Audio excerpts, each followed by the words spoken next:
Hey, do you want to play some Mortuary Assistant together? I sure hope so, because if you click away from this video, that's gonna make me really sad. Like, really sad. And you don't want me to be sad, do you? You want me to be happy, right?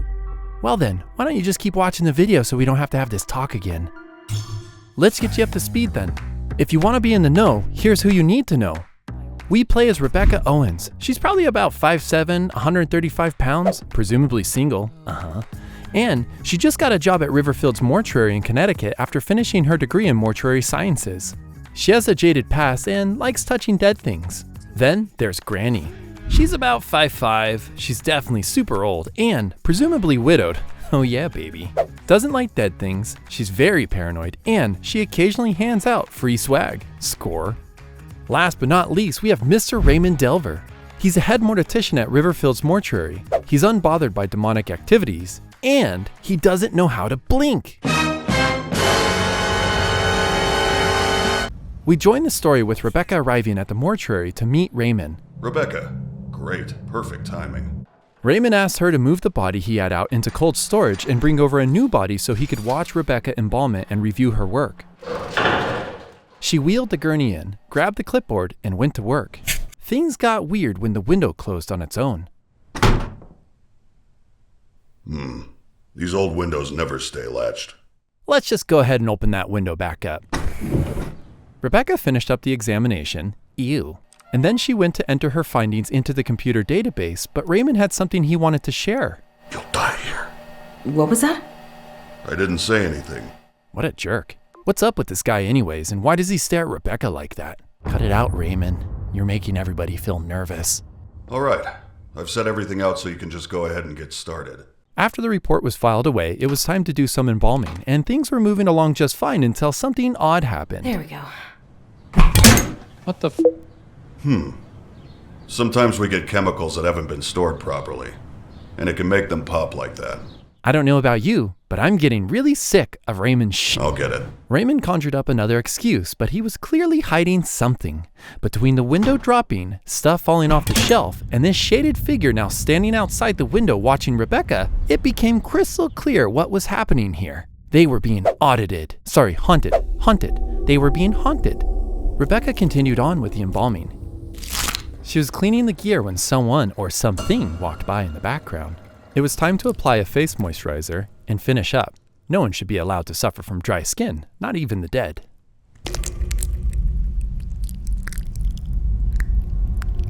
Tell you what, What? why don't you go ahead and head out? I'll take over from here. After the spooky vision, Raymond told Rebecca to head home despite her wanting to stay. So she rearranged a few things on the way out in protest and left for the day. So some stuff fell over. That's not a big deal. Rebecca was back home chatting with her girlfriend on the phone when Raymond called. Wait a sec, I have another call. Hello? Hey, Rebecca. It's Raymond. The old fossil wanted Rebecca to get her booty back into the mortuary to help process some new dead bodies that came in. She grabbed her keys and then headed to the mortuary.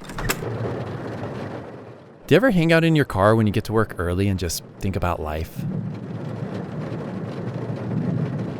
You're not a good person, are you? It's time to go inside now. Shortly after getting into the mortuary, the door locked behind Rebecca and the phone rang. Hi, Rebecca. Mr. Delver, I need help. Someone's outside the mortuary. Just try to stay calm. I didn't know until it made itself known this morning that it was here, let alone bound to you. It turns out that our beloved Rebecca was the target of a possession.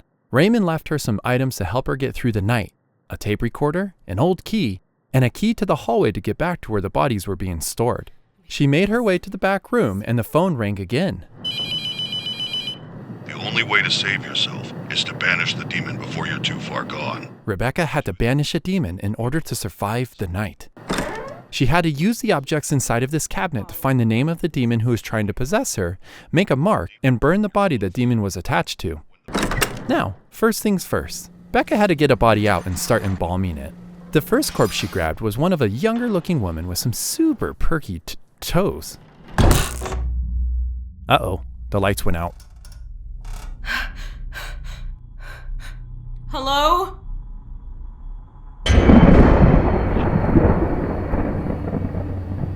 Nope. New job. I'm getting out of here. This feels like a good sign to go ahead and leave. Fine.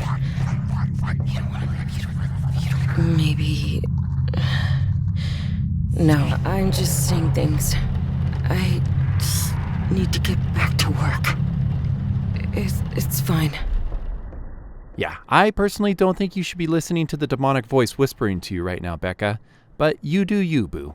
Rebecca continued on with the examination. She looked over every inch of the body, staying focused on the massive task at hand. There were some scratches on the body and a few moles. There we go. Now it's time to enter the findings into the computer, print the paperwork, and file it away. Time to embalm. While the embalming was happening, noises could be heard all around. First, it was the front door. Then, a knock at the window. All right. Nothing was there, so Rebecca just kept working until... Oh, dude. Well, that's just not something you see every day. Rebecca mixed the embalming ingredients together, made an incision in the neck, and put tubes in and started the pump. We can all watch now as the blood slowly drains from the body.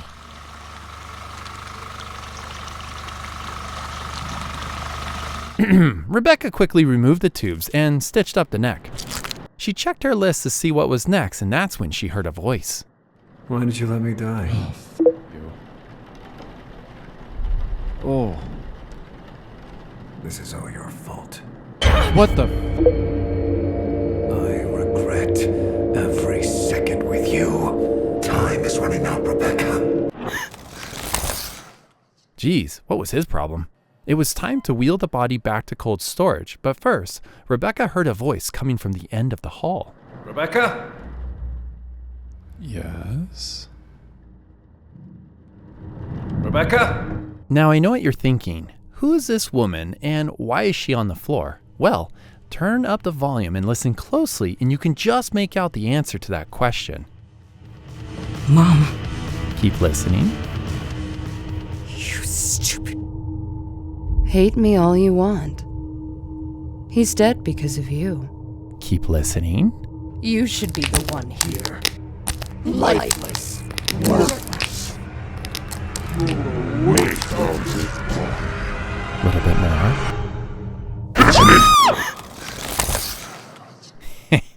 That was spooky, huh? It was time to bring this lady back to cold storage and grab another body out. Once Rebecca got the dead lady back in storage, she grabbed her neighbor Carl out. Hey there, Carl. She didn't waste any time and she started to examine Carl's body.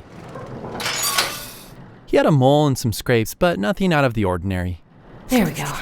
Rebecca entered what she found into the computer and filed away the paperwork. She hurried through the embalming process and did a quick walk around the place, searching for the letters of the demon's name. After she drained all the blood out of Carl, Becca went to go get some cleaner from the bathroom at the entrance of the building. This is why bad things are happening. Somebody left the front door open. Anyways, where were we? Rebecca got back to the body, applied moisturizer to Carl's face, and then she was looking around when she noticed the light in the end of the hall go out.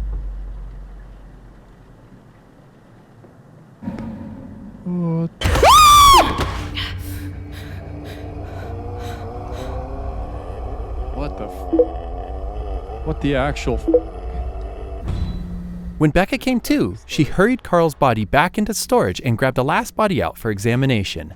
Meet Jonah. Things were feeling tense now. Rebecca rushed through the physical examination and printed out the report, but then noticed the light in the end of the hallway was out.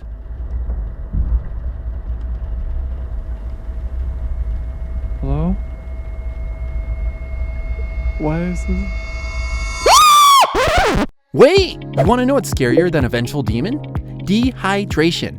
Yeah, it's believed that about 75% of Americans are chronically dehydrated. But I've got a solution for you. Drink Gatorade.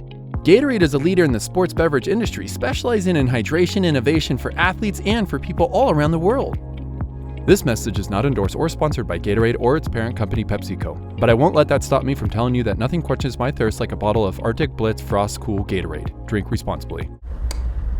The hall was clear, and so Becca figured it would be a good time to try to find more letters of the demon's name. There it is. She found a letter and moved to file the last report.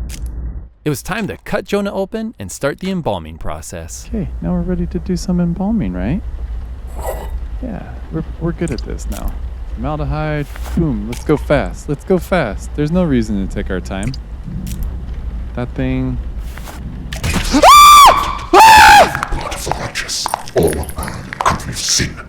I have come. Okay. Oh, okay. Yep. I think I'm gonna need a new pair of underwear.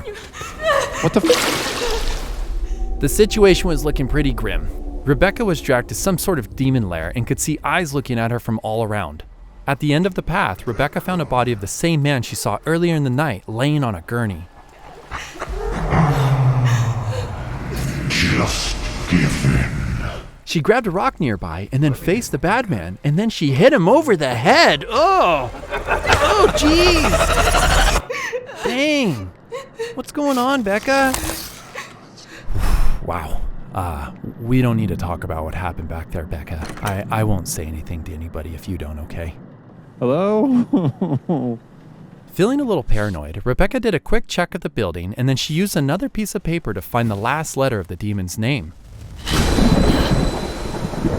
It was time to access the night shift database to figure out the name of the demon harassing her and to make a mark to banish the bastard into oblivion. She tried to log in but didn't have the password, which according to the tapes Raymond left behind, was on the back of his ID card.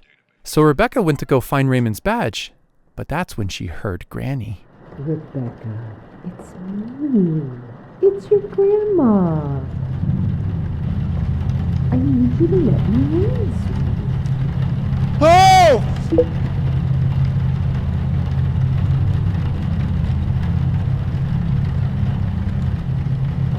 Don't you love your grandma?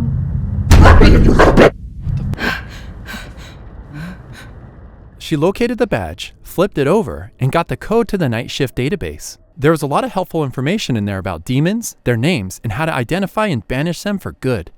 After some research, Becca believed the name of the demon who was after her was Telduke. She made the mark, and then she was finishing up with Jonah when she noticed the light at the end of the hallway turning off and then on.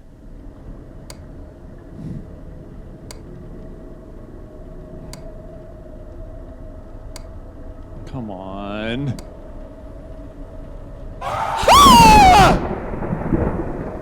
Yeah, I think it's time to hurry up, don't you? Rebecca's last task was to figure out which body the demon was hiding in. According to the notes in the night shift database, the demon may have put a mark on one of the bodies Rebecca already examined.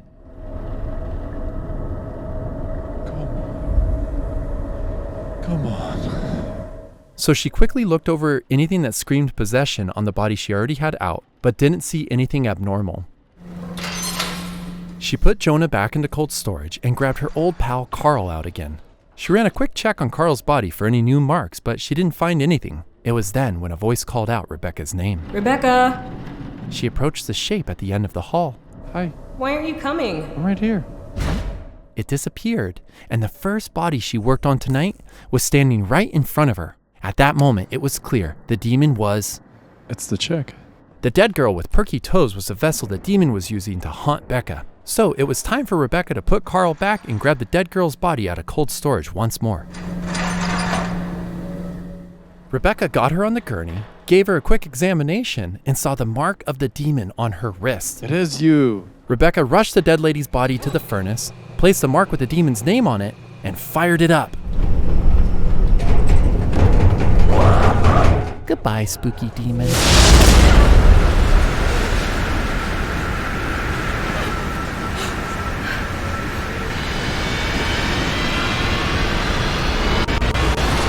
Is it over?